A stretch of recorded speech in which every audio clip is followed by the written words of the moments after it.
단테의 신곡이라는 유명한 명작 대작이 있습니다. 신곡이라는 말은요, 신의 노래라는 뜻인데 코메디아, 희곡이라는 뜻이죠. 플러스 디비디아, 신이라는 말 두 가지가 합쳐서 신곡, 하늘의 노래, 신의 노래라는 뜻입니다. 100여 개의 노래로 만들어진 하나의 거대한 서사시, 그게 단테의 신곡입니다. 단테가 지옥과 연옥과 천국을 여행하는 그 내용을 담은 이야기로서 그야말로 중세의 거대한 판타지인데 그 구성이 너무 리얼리티 있습니다. 지옥에 들어가면서요, 거기서 많은 영혼들을 보거든요. 그들이 한마디씩 다 합니다. 내가 왜 지옥에 오게 됐으며 살았으며 살아서 무슨 일을 했으며 핑계도 다 얘기해요. 그 이야기를 보면 중세인이 갖고 있었던 세계관, 가치관, 고독, 철학 모든 게 거기에 다 들어 있습니다. 근데 이 단테의 신곡은 약간의 문제도 있습니다. 왜냐하면요, 등장인물들 중에서 단테가 평소에 자기에게 밉보였던 사람, 되게 싫었던 사람 전부 지옥에 보냈습니다. 그래서 전부 거기에 있어요. 뿐만 아니라 연옥이라는 것을 말합니다. 지옥, 연옥, 천국에 대한 이야기거든요. 연옥이라는 것은 가톨릭적 사고죠. 성경적 사고하고 다른 세계입니다. 그걸 등장시켰어요. 그래서 문제도 있습니다. 또 하나, 누가 봐도 신앙적인 종교적인 책이거든요. 이러한 문제점이 있음에도 불구하고요, 지금 전 세계인이 단테의 신곡 그러면 우리 인류의 10대 명작 중에 하나로 뽑을 정도로 모든 사람이 읽고 있습니다. 모 TV에서 지금 책 읽어드립니다라는 프로가 나오고 계속 보고 있고, 일반 사람들이 어떤 생각을 하고 있는가, 그 책에 대해서 생각을 하고 지켜보고 있는 그런 프로가 있습니다. 거기도 단테의 신곡을 다루었습니다. 일반 사람들이 신곡을 다루는 이유, 영화도 없고 TV도 없었고 라디오도 없었고요. 중세 그때 사람들에게는 단테의 신곡 그 텍스트로 된 거 있잖아요. 그걸 보는 것이 마치 반지의 제왕이나 어벤져스 시리즈를 보는 것처럼요, 굉장히 스펙터클한 마음, 뿌듯한 마음이 있었을 겁니다. 시각적 이미지가 압도적입니다. 풍부한 이미지가 나오고요. 지옥에서 연옥 천국에 이르기까지요, 그 묘사 하나하나가 마치 사자의 털, 고양이의 털 하나하나를 다 살피듯이 세밀하고 그렇게 풍부한 이미지가 나올 수가 없습니다. 그런데 그것 때문에 유명한가? 지금 이 시대 사람들도 이 문장 때문에 단테의 신곡에 끌려가는 경향이 많이 있습니다. 단테의 신곡의 첫 문장이 뭐냐 하면 우리 인생길 반고비에 올바른 길을 잃고서 난 어두운 숲에 처했었네, 이렇게 시작을 해요. 그때 단테의 나이 35, 인생의 하프타임입니다. 내가 뭘 어떻게 살아왔는가, 내 인생 후반전을 생각하는데 문득 어두운 숲길, 어두운 밤길에 내가 서 있는 내 자신을 발견한 거예요. 나는 누구지? 어떻게 와서 어디로 가는 거지? 이런 생각을 하고 있는 때에 세 마리의 동물이 다가옵니다. 첫 번째는 표범이 다가옵니다. 탐욕을 상징하고요. 저쪽을 보니까 사자가 다가옵니다. 권력을 상징하고요. 또 여기 보니까 암늑대가 다가와요. 애욕을 상징합니다. 단테가 깨달은 게 있어요. 인생 전반전 내가 달려온 길이 탐욕을 위해, 애욕을 위해, 권력을 위해 달려왔구나. 이게 내 인생이었구나. 그걸 생각해보자 나는 어두운 밤길에 있는 걸 느껴져요. 그래서 누군가 나 좀 여기서 좀 꺼내줬으면 좋겠다. 나 좀 꺼내주세요. 나 좀 도와줄 분이 없으세요? 라고 외치는데 사람도 아닌 것이, 그림자도 아닌 것이, 이상한 것이 하나가 나옵니다. Who are you? 당신은 뭡니까? 라고 얘기했더니 그 다가온 사람이 이렇게 말해요. 한때는 사람이었네. 지금은 아니지만. 이거 유명한 말이래요. 그때 이탈리아 사람들한테 아주 유명한, 누구나 다 알 수 있는 명구래요. 이 사람이 누구였냐 하면은 단테보다 200년 전도 앞선 로마의 신인 베르길리우스, 로마의 시인이에요. 단테가 굉장히 존경했던 사람이에요. 단테가 어느 날 어두운 길에 있는 자신을 발견하잖아요. 나 좀 꺼내주세요. 누군가 나를 좀 구원해 주세요. 라고 했더니 베르길리우스가 나타난 거예요. 그리고 손을 잡고 내가 너 어두운 길에서 꺼내달라고, 이제부터 여행을 하자. 그 여행을 하면서 단테는 어두운 길에서 벗어나게 돼서 올바른 길을 찾게 됩니다. 그 여행이 뭐냐? 지옥, 연옥, 천국의 여행이에요. 더 쉽게 이야기해서 단테의 죽은 다음의 모습을 베르길리우스를 통해서 보여준 거예요. 그때 그 죽음에서부터 지금의 나를 바라봅니다. 죽음 이후에서부터 지금의 나를 바라봐요. 그때부터 내가 누구인지를 발견합니다. 그리고 그때부터 내가 달려갈 길이 무엇인지 그때부터 알기를 시작합니다. 내 인생의 반길 고비에 올바른 길을 잃고서 난 어두운 숲에 처했었네. 누군가 꺼내주세요. 그래, 천국을 보여주마. 지옥을 보여주마. 그거를 보고 난 다음에 이제 이 어두운 애욕의 길, 탐욕의 길, 권력의 길에 벗어나서 진정한 신곡, 하나님의 노래를 부를 수 있게 되는 모습. 그래서 일반 사람들도 바로 진짜 나를 발견하기 위해서는 어디부터이냐? 죽음부터이구나. 죽음 이후부터가 나를 바라볼 수 있는 길이고 달려갈 길이 보이는구나. 그래서 단테의 신곡이 꼭 신앙인뿐만이 아니라 많은 사람들한테 읽히고 있어요.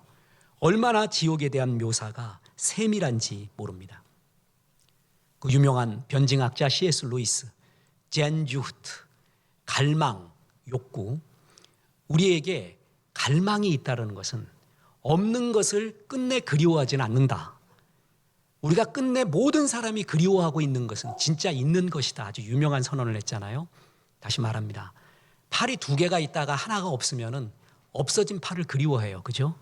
근데 전 세계 어떤 사람이라도 내 앞에 팔이 하나 있으면 좋겠다 해서 그걸 그리워하는 적은 없습니다. 그런 상상을 만들어내서 그리워하는 적은 없어요.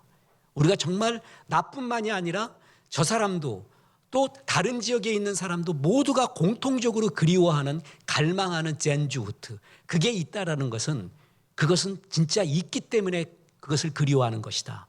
유명한 선언입니다. 천국과 지옥, 죽음 후의 세계가 없다고 치잖아요. 그럼 많은 사람이 그렇게 그리워하거나 생각하거나 상상하지도 않습니다. 진짜 있습니다. 무엇보다도 성경의 선언에서 있기 때문에 우리는 죽음의 후의 세계를 확실히 알 수가 있습니다. 유대인이 현실 속에서도 강한 이유가 크게 두 가지가 있습니다. 하나는 하나님의 말씀인 성경을 가까이 하는 것이요. 둘째는 어린 시절부터 늘 죽음을 가르치고 죽음에 대한 생각이 있기 때문에 그렇습니다. 그래서 구약 잠언서에 보면 잔치집에 가는 것보다 초상집에 가는 것이 더 유익하다고 했고요. 전도서 기자는 젊어서부터 죽음을 기억하라, 가르쳐라. 결산이 있다는 걸 가르쳐라. 이렇게 말하고 있습니다. 보세요. 전도서 11장 9절. 청년이여 내 어린 때를 즐거워하며 내 청년의 날들을 마음에 기뻐하여 마음에 원하는 길들과 내 눈이 보는 대로 행하라.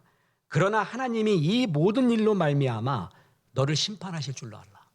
마음대로 한번 살아봐라. 그러나 하나님이 다 보고 계시다. 또한 전도서 12장 1절 2절에 너는 청년의 때에 너희 창조주를 기억하라. 곧 공고한 날이 이르기 전에 나는 아무 낙이 없다고 할 해들이 가깝기 전에 해와 빛과 달과 별들이 어둡기 전에 비 뒤에 구름이 다시 일어나기 전에 그리하라. 젊은 날 하나님이 계시고 죽음이 있다는 것을 기억해라. 어릴 때부터 가르쳐요.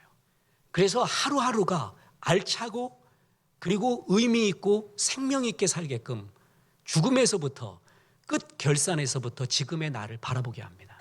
그래서 멋지게 살아갑니다. 인생에 우리는 좋은 스승을 만나야 되거든요. 세상에 좋은 스승이 많이 있습니다. 그러나 최고의 스승은 죽음입니다. 죽음은 최고의 올바른 스승입니다. 죽음이야말로 오만한 우리를 겸손하게 하고 영원을 생각하게 합니다. 인간은 하나님의 말씀대로 영원을 사모하는 존재로 만들어졌습니다. 영원에 대한 문제가 해결되지 않고는 현실이 결코 즐겁지 않습니다. 유행하고 있는 까르페 디엠, 현실을 즐겨라, 마음껏 살라, 그거는 메멘토 모리, 죽음을 기억하라가 전제되지 않으면 까르페 디엠이 결코 있을 수가 없습니다. 인간은 늘 죽음, 그 이후에 대한 생각으로 가득합니다. 시작은 무엇이며 끝은 무엇인가? 이 세상의 학문은 그거에 대해 답해 줄 수 있는 학문과 사람은 하나도 없습니다. 문, 사, 철, 예술, 문학, 역사, 철학, 예술 이걸 합쳐서 인문학이라고 말합니다. 제가 많이 설명하는 예화 중에 투명한 유리컵에 물이 담겨 있습니다. 거기에 젓가락이 들어가 있어요. 그럼 젓가락이 휘어 보이죠? 이 세상은 전부 휘어져 보는 세상이에요. 진짜가 못 보여요. 휘어져 보이는 세상이에요. 근데 인간의 욕구에는 진짜를 보고 싶어 해요. 진짜를 보려면 젓가락을 꺼내야 되잖아요. 그 꺼내서 진짜를 보는 그 진짜, 그걸 아르케라고 합니다. 원질, 본질이라고 말해요. 인간은 영혼을 사모하는 마음, 진짜를 보고 싶어 해요. 사람을 사람으로 보고 싶고, 물을 물로 보고 싶고, 산을 산으로 보고 싶어요. 하나님을 하나님으로 보고 싶어 해요. 그런데 지금 세상은요, 산도 돈으로 보고, 물도 돈으로 보고, 사람도 돈으로 보고, 심지어는 하나님도 돈으로 보잖아요. 진짜를 보고 싶은 열망, 거기서 문사철 예술, 인문학이 나왔어요. 그런데 진짜 처음과 마지막을 보고 싶거든요. 그래서 각자 다 자기의 옳은 말을 해요. 이거일 거야. 처음은 이렇고 끝은 이럴 거야. 그거는 명답 정도, 각자의 답 정도만 있고요. 진짜 정답은 성경에 있습니다. 인문학은 명답 정도고 성경이 정답입니다. 과학이요? 과학도 빅뱅부터 시작해서 지금 빅 히스토리, 인류의 시작부터 지금까지 하는 거대한 담론의 이야기들이 많이 나옵니다. 신시아부터 해가지고 제레미 다이아몬드, 유발 하라리 다 그 빅 히스토리의 계보에 속합니다. 그래서 시초를 말해요. 인류와 만물의 시초를 말하려고 하고 끝도 말해보려고 해요. 이 시도들, 인문학과 과학에서 시작과 끝을 말하려고 하지만 그거는 다 주장일 뿐이에요. 명답 정도입니다. 정답은 성경에 있습니다. 유교, 여러분 유교는 원래 내세관이 없습니다. 죽음관도 애매하고요. 그래서 종교라고 볼 수가 없는 거예요. 공자 사후의 세계에 대해서 공자가 노노 선진 제11에 이런 말을 했습니다. 계로 문 사 귀신하니 자왈 민흥 사인인데 언흥 사유인가 사귀인가 감문사 왈 미지생인데 언지사인가. 계로가 귀신을 섬기는 것에 대해 물으니 공자가 대답했다. 아직 사람도 제대로 모실 수 없는데 어찌 귀신을 모실 수 있겠는가. 계로가 죽음에 대해 감히 물으니 공자가 대답했다. 아직 삶도 모르는데 어찌 죽음을 알겠는가. 모른대요. 지금 죽은 자의 조상을 섬기고 이거는 유교 후기 때의 계량형입니다. 원래 이런 거 없었어요. 처음부터.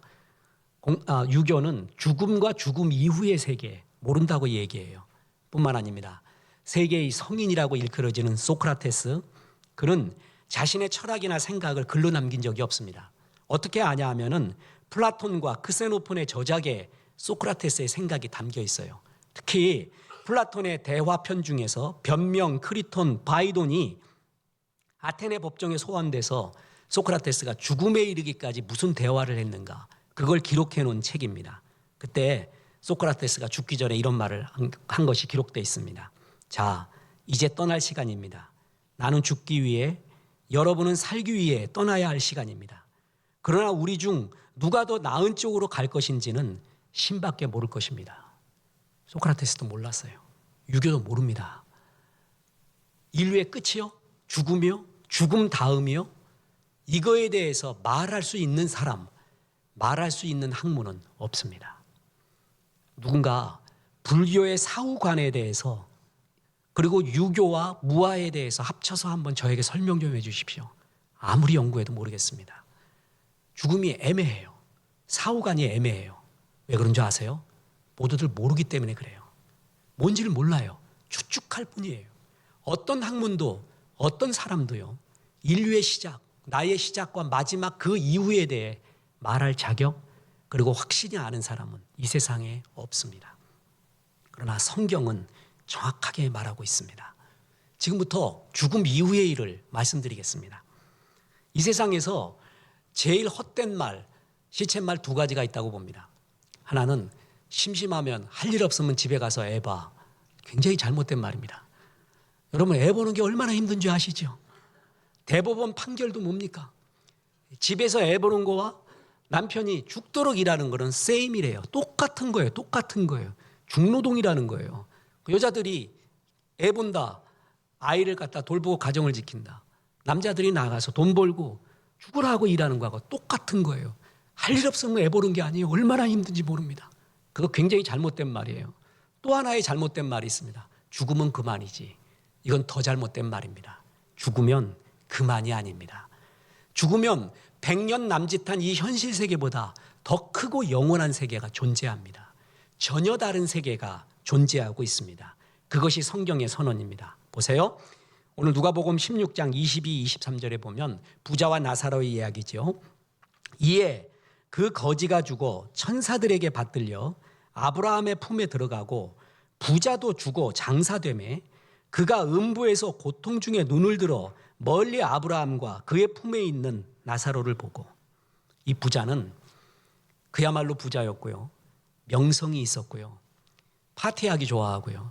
가족도 되게 좋아했던 사람이에요. 나사로는 이름도 없었습니다. 그런데 죽고 나니까 하나님이 부자는 이름도 기억하지 않아요. 그냥 한 부자가 있었대요. 그리고 나사로는 이 세상에서 아는 사람이 하나도 없어요. 마치 고골리의 외투에 나오는 그 주인공 악기끼의 빛이 있으나 없으나 없어도 있어도 아무 상관없는 남자의 양복 두 번째 단추 같은 사람, 있어도 없어도 그만, 그런 사람이었어요. 그런데 하나님이 나사로는 이름을 정확하게 기억해요. 그리고 부자는 기억하지 않아요. 이 세계와는 전혀 다른 세계가 존재하고 있습니다. 보세요.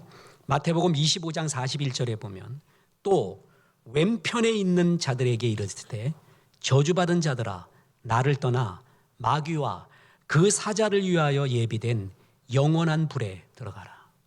죽고 나면 영원한 불이라는 뜨거운 지옥이 존재하고 있다는 것입니다. 부자는 다시 말합니다. 아무 이름도 기록되고 있지 않습니다. 나사로는 기억되고 있는 지금 세계와 전혀 다른 세계가 존재한다는 것, 그게 성경의 선언입니다. 성경이 죽음 후에 대해 또 하나 말해주고 있는데 죽은 다음에는 심판 내지는 결산이 있다는 것입니다. 하나님을 믿지 않았던 사람은 심판을 받고요. 하나님을 믿었던 사람은 결산을 받게 되어 있습니다. 보세요. 히브리서 9장 27절입니다. 한 번 죽는 것은 사람에게 정해진 것이요 그 후에는 심판이 있으리니. 하나님을 믿지 않고 죄 중에 살아간 사람, 지옥의 심판이 있습니다. 그러면 하나님을 믿었던 사람은 어떻게 되는가? 그는 결산이 있습니다. 보세요. 고린도전서 3장 11절에서 15절. 이 닦아둔 것 외에 능히 다른 터를 닦아둘 자가 없으니 이 터는 곧 예수 그리스도라. 만일 누구든지 금이나 은이나 보석이나 나무나 풀이나 짚으로 이 터 위에 세우면 각 사람의 공적이 나타날 터인데 그날이 공적을 밝히리니 이는 불로 나타내고 그 불이 각 사람의 공적이 어떠한 것을 시험할 것입니다. 만일 누구든지 그 위에 세운 공적이 그대로 있으면 상을 받고 누구든지 그 공적이 불타면 해를 받으리니 그러나 자신은 구원을 받되 불 가운데서 받은 것 같으니라. 예수 그리스도를 영접해서 하나님의 자녀가 되면 하나님의 자녀의 터가 닦아져요. 그런데 그 위에 나는 어떤 삶을 살았는가? 그래서 내게 주신 물질, 내게 주신 재능, 내게 주신 힘, 내게 주신 시간을 갖고 너는 어떤 집을 지었는가? 튼튼한 쇠로 금이나 은같이 집을 지은 사람이 있고요. 나무나 풀, 수수깡으로 지은 사람이 있어요. 그래서 하나님이 테스팅을 그날 해봐요. 수수깡과 풀이나 지프로 지은 집은 다 없어져요. 뭐만 남아요? 터만 남아요. 그 사람은 예수 그리스도를 받아들이고 하나님의 자녀는 되었지만 그 사는 것이 전부 육신의 정욕, 안목의 정욕, 이생의 자랑을 위해 자기의 모든 걸 쓰며 살았어요. 그 사람은 구원은 받되 부끄러운 불 가운데 얻는 구원이라고 했어요. 이게 결산입니다. 그리고 또 하나 성경이 말하는 죽은 후의 세계가 있습니다. 죽은 후에는요, 천국과 지옥을 오고 갈 수가 없습니다. 보세요. 누가복음 16장 26 오늘 본문. 그뿐 아니라 너희와 우리 사이에 큰 구렁텅이가 놓여 있어 여기서 너희에게 건너가고자 하되 갈 수 없고 거기서 우리에게 건너올 수도 없게 하였느니라. 오고 갈 수가 없어요. 카톨릭에서 연옥설 같은 걸 얘기합니다. 죽고 난 다음에 천국과 지옥으로 바로 가는 게 아니라 어떤 사람은 연옥에 있대요. 그래서 그 연옥에 간 사람들은 어떻게 천국과 지옥이 결정되냐 하면 살아있는 후손들이 연옥에 간 자기 조상을 위하여 얼마나 기도하고 선행을 하느냐에 따라 연옥에 간 사람들이 천국에 갈 수도 지옥에 갈 수도 있다고 합니다. 성경은 죽음 후에 의식이 있고 고통을 느낀다고 했습니다. 보세요. 24절, 16장 24절 불러 이르되 아버지 아브라함이여 나를 긍휼히 여기사 나사로를 보내어 그 손가락 끝에 물을 찍어 내 혀를 서늘하게 하소서 내가 이 불꽃 가운데서 괴로워하나이다. 얼마나 뜨겁고 힘들면은요 손가락 끝에 물 한 방울 내 혀 끝에다가 닿아달라고 합니다. 꼭 성경에 안 나오더라도요 전 세계 만민의 지옥에 대한 표상이 뭐냐면 뜨거운 불못이에요. 하나님이 일반 은총으로 모든 사람에게 가르쳐 준 거예요. 그 뜨거운 불못, 의식이 있고 고통이 있습니다. 나사로, 천국 간 나사로는 안위함, 평안함을 의식의 평화가 있고요. 그리고 지옥에 간 부자는 의식 그리고 육신의 고통이 함께 임하고 있습니다. 죽음은 그만이라고요? 죽음은 전혀 다른 세계가 있습니다. 그리고 죽고 나면은 천국과 지옥을 오고 갈 수가 없습니다. 뿐만 아니라 죽은 다음에 의식이 있습니다. 고통도 있고요. 편안함도 느끼게 됩니다. 자, 그러면 이렇게 물읍니다. 하나님이 사랑하는 인간들을 자기 형상대로 지음받은 인간을 어찌 지옥에서 영원한 불목에서 고통받는 걸 볼 수가 있겠느냐. 이게 이단들이 말하는 거예요. 무신론자들이 말하는 거예요. 그래서 믿지 않는 자의 영혼은 없어진다. 내지는 죽음은 그냥 잠과 같이 아웃되는 것이다. 이런 식으로 논리적으로 표현을 합니다. 지옥은요, 사람을 위해 준비된 곳이 아닙니다. 마귀와 귀신을 위해 준비된 거예요. 그런데 사람이 하나님을 따르지 않고 마귀와 귀신을 쫓아가잖아요. 그럼 마귀와 귀신이 가는 지옥에 같이 가는 거예요. 마태복음 25장 41절 보세요. 또 왼편에 있는 자들에게 이르시되 저주를 받은 자들아 나를 떠나 마귀와 그 사자들을 위하여 예비된 영원한 불에 들어가라. 마귀와 그 쫄개들, 귀신들을 위해 준비된 것이 지옥이에요. 그런데 하나님을 쫓지 않고 그들을 쫓아갔어요. 그때 같이 가게 되는 것이 지옥이라는 것입니다. 그렇습니다. 성경은 너무나 명료하게 그리고 눈에 보이는 듯하게 확실하게 죽음과 죽음 이후의 세계를 말하고 있습니다. 확실치 않은 것, 명료하지 않은 것에 내 인생을 걸 수는 없습니다. 우리가 죽음을 두려워하는 이유, 그것은 죽음 이후의 삶보다도 죽음으로 가는 과정이 너무 고통스러워요. 그리고 죽음 이후에 대한 확신이 없어요. 그래서 죽음을 두려워하거든요. 이 세상에 이룬 것도 많고 돈도 많아요. 떠나기가 싫어요. 미련과 집착이 있고요. 이 세상에 미련과 집착이 없더라도 얼마나 죽기 전에 고통스러울까. 9988234가 얼마나 좋을까. 99세까지 팔팔하게 살다가 2, 3일 골골하다가 죽으면 얼마나 좋을까. 계속 말합니다. 그래, 그렇게 죽는 게 복이냐고요. 그 죽은 다음에 영원한 세계가 있는데 말이에요. 그걸 모르고 그렇게 죽기만 하면 좋냐고요. 뿐만 아니라 집착은 아니더라도 사랑하는 사람과 단절되는 것, 이 모든 게 우리를 슬프게 하거든요. 우리 9.11 사태, 미국의 대구 지하철 방화 사건, 우리 세월호 사건, 그때 죽어가면서 아이들이 엄마 아버지에게 남긴 말들이 있잖아요. 얼마나 정말 가슴에 매입니까? 여보 사랑해요. 정말 사랑해요. 연기가 차오르고 있어요. 큰 일이 생긴 모양이에요. 당신 정말 사랑해요. 나는 살고 싶어요. 꿈이 있는데 나는 살고 싶은데 엄마 보고 싶어요. 죄송해요. 그리고 사랑해요. 감사해요. 이게 애석하잖아요. 참 많은 사람이 죽기 전에 이야기를 들었는데 저는 송근원 목사님 어머님이 소천하시기 전에 남편 품에서 했다는 말, 여보 사랑해요. 고마워요. 그리고 방언기도 드리시고 돌아가셨대요. 참 그 두 마디, 여보 사랑해요. 고마워요. 만약에 죽음 이후에 세계가 없다. 그리고 죽음 다음에 우리의 부활이 없다면 이 세상 정말 쓸쓸한 겁니다. 정말 웃깁니다. 바람 같고 안개 같습니다. 그리스도인들에게 죽음은 떠남이자 곧 새로운 만남입니다. 다시 부활해서 만나게 됩니다. 그래서 우리는 죽음을 희망으로 바라봅니다. 미국의 어떤 아버지가 자녀들에게 마지막 인사를 하게 되었습니다. 4자녀가 있었는데 3자녀에게는 동일한 인사를 했어요. See you again in heaven. 아기들아, 천국에서 다시 보자. 그런데 한 아들에게만은 존이라는 애인데 이렇게 말합니다. Johnny, goodbye. Goodbye, Johnny. 그랬더니 자니가 묻습니다. 아버지, 저에게는 왜 천국에서 다시 만나자고 말하지 않으세요? 아버지가 말합니다. 자니야, 너는 아직 예수 그리스도를 영접하지 않았지 않니? 우리에게는 다시 만남의 소망이 없단다. 자니야, 이 아버지가 너에게 다시 만나자고 얘기할 수 있도록 너도 예수 그리스도를 영접하지 않겠니? 이렇게 묻습니다. 그때 비로소 아버지 앞에 터지고 울면서 이 아들은 아버지, 저도 아버지가 믿었던 예수 그리스도를 저의 구세주로 믿고 싶어요. 기도를 합니다. 힘없는 손이지만 아빠는 전력을 다해 아이를 끌어안고 영접 기도를 같이 시키면서 기뻐하면서 말합니다. See you again, see you again in heaven. 아기야, 천국에서 다시 만나자. 우리 그리스도인에게 있어서 죽음, 예수 안 믿는 사람의 죽음은 끝과 알 수 없는 미지의 세계와 심판이 남아 있습니다. 다 두려워합니다.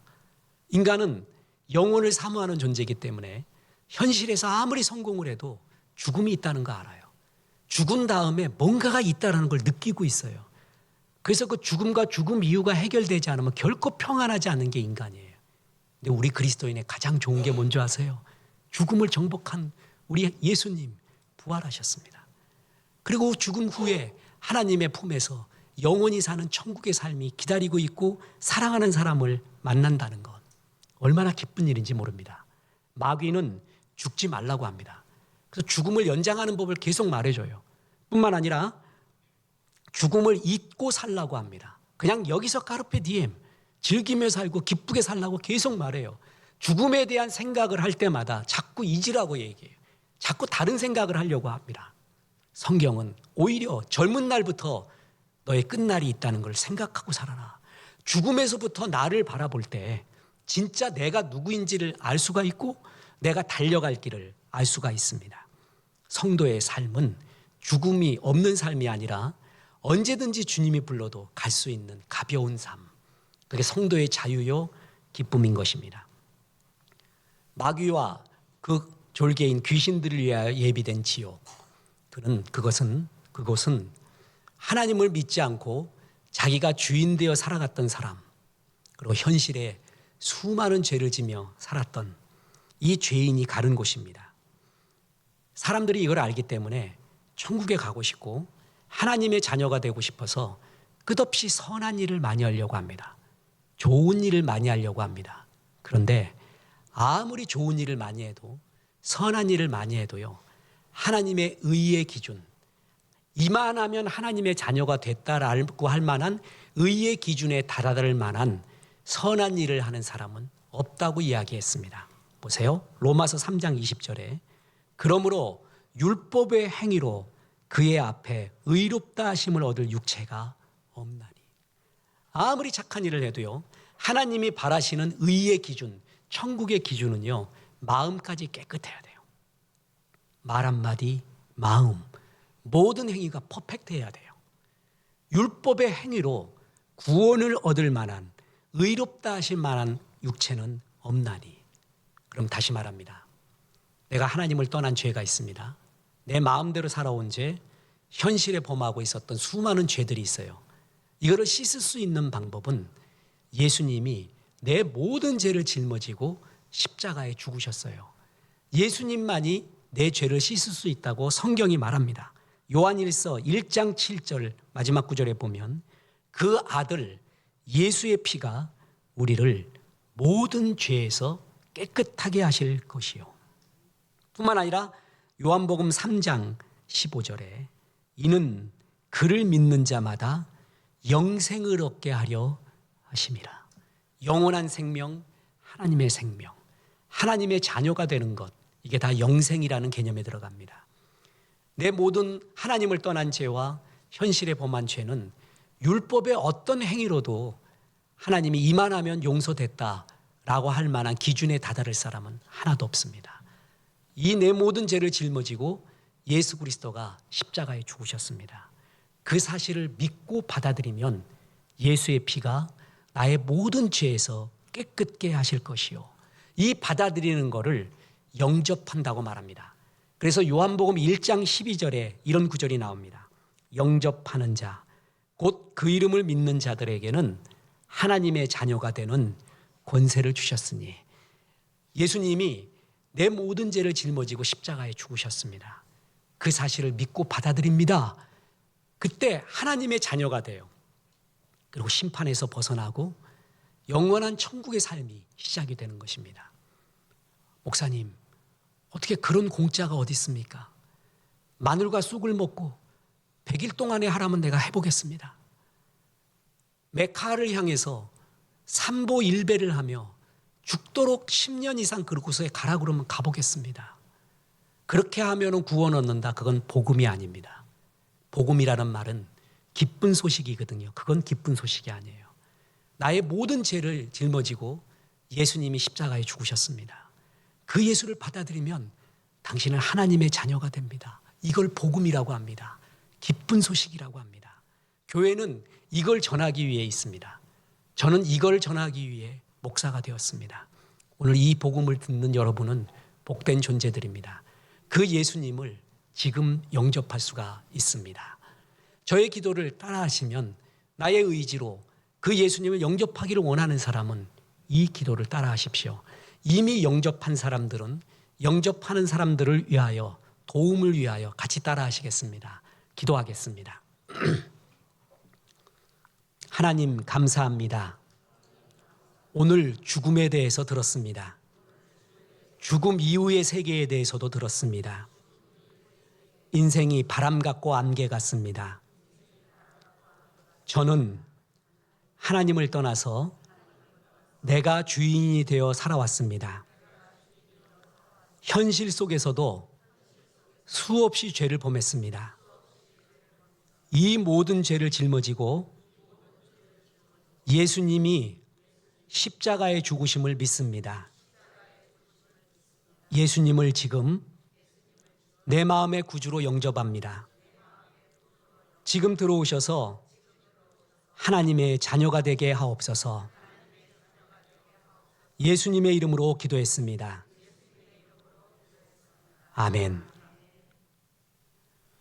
여러분, 이 기도를 여러분의 의지로 진짜 들으셨다면 여러분은 하나님의 자녀가 되었습니다.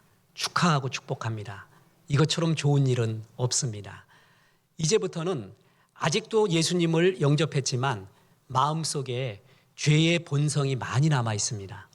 남을 헐뜯고 싶고요, 죽이고 싶고요, 미움도 가득하고요, 거짓말도 하고 싶고요, 육신의 정욕도 가득하고요, 안목의 정욕, 이생의 자랑도 가득합니다.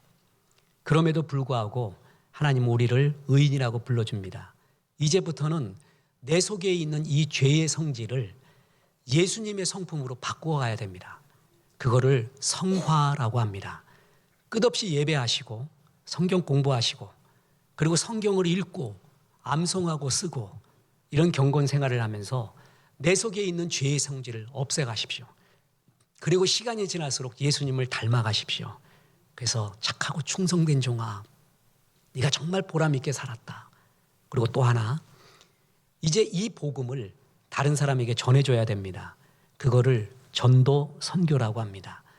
이웃을 구제를 해요. 마음을 여는 거예요. 그러면서 전도하고 선교할 수 있게 이웃을 구제하십시오.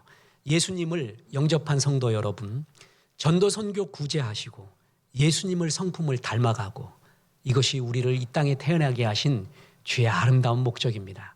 이 복음 전하시면서 한 번밖에 없는 인생 보람 있고 의미 있게 사시기를 주 예수의 이름으로 축원합니다.